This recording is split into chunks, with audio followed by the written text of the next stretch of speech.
c'était très très difficile pour être honnête avec vous. Quand j'ai appris que c'était, voilà, que j'avais des problèmes à la gorge, sur ma corde vocale gauche, parce qu'en fait c'est arrivé d'une autre maladie, donc je pouvais l'imaginer. Et quand le diagnostic réel est tombé, surtout quand je suis allée en France, et que réellement le diagnostic réel est tombé et qu'il fallait que je subisse une intervention chirurgicale à la gorge, pour moi il n'était pas question. Parce que dans ma tête défilaient tellement de choses, de questions. Je me disais, mon Dieu, comment ils vont pouvoir ouvrir ma gorge, toucher ma gorge, toucher mes cordes vocales? Et pendant presque un mois, c'était le dilemme chez moi, de me dire j'accepte, j'accepte pas, j'accepte. Et je me rappelle quand je suis allée voir le chirurgien, le professeur Herman avec mon ami et frère, le professeur Damien Sen, la phrase que je n'aimais pas entendre, c'est Madame, est-ce que ça va, Madame? Il suffisait qu'on me dise, Madame, est-ce que ça va? Que je commence à pleurer. J'ai dit non, docteur, ça ne va pas, parce que. Et pourquoi? J'ai dit, écoute, moi j'ai que mes larmes pour pleurer. Mais comme ils sont tellement gentils, il m'a dit, on va s'arranger pour que vous ayez autre chose. Et vous verrez, ça se passera bien. Parce que moi, dans ma tête, il n'était pas question vraiment que ma gorge, que mes cordes vocales soient touchées.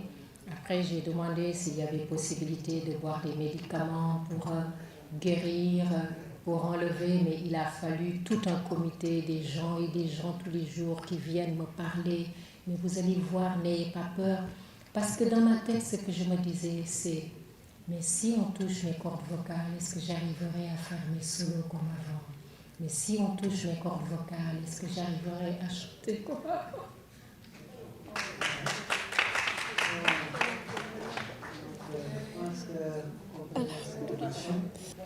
En tout cas, mon séjour à la Mecque a été la plus belle expérience de toute ma vie. Et je trouve que c'est la meilleure des décisions que j'ai prises dans ma vie.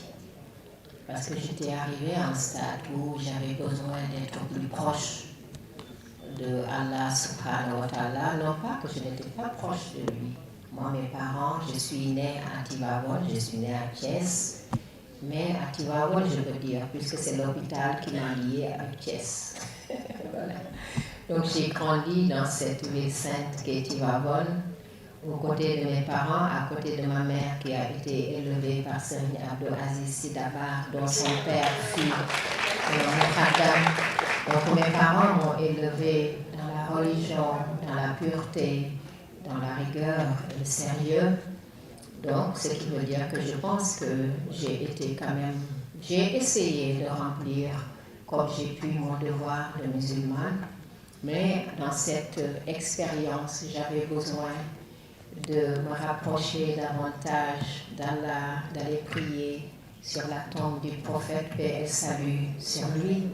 Parce que comme vous le savez, Adama, des fois, il vous arrive des choses dans la vie, si vous n'avez pas la foi, vous dites, est-ce que Dieu m'entend réellement?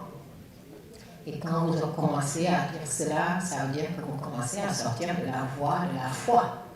Et je n'avais pas besoin de sortir de là. Moi, j'avais besoin de renforcer ma foi. Et cette expérience à la Mecque est extraordinaire. Parce qu'un seul lieu où convergent des millions et des millions de croyants qui croient tous